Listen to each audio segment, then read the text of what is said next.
What's up, Brick fam? This is Coach Mike Mensah here, talking to you about runner's knee. All right.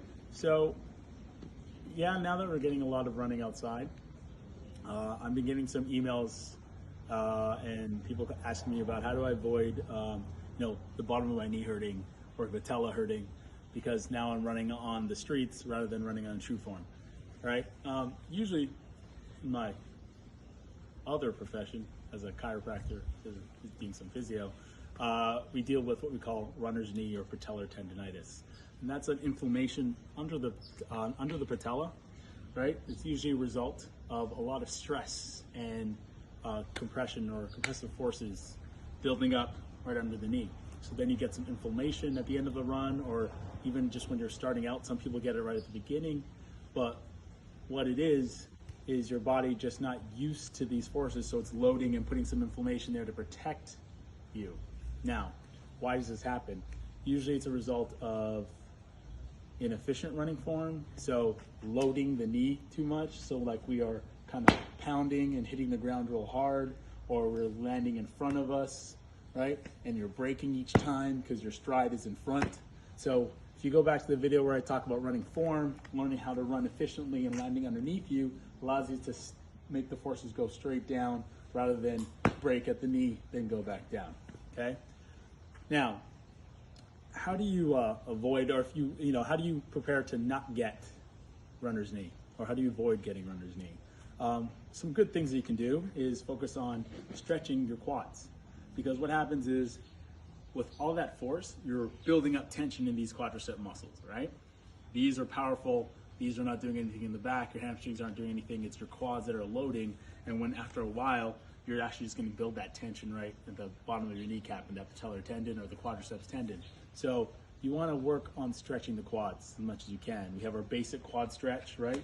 You stand, grab the ankles, balance yourselves, keep the hips forward, and feel that stretch in the front of the quads.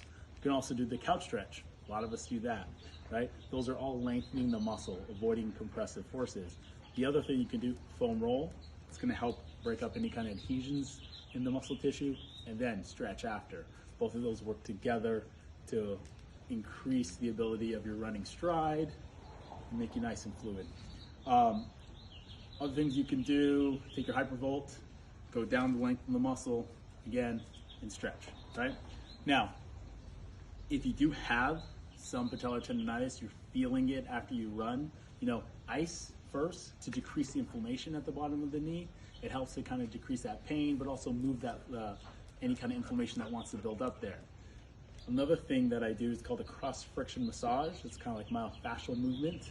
You take both thumbs, my gloves on, right?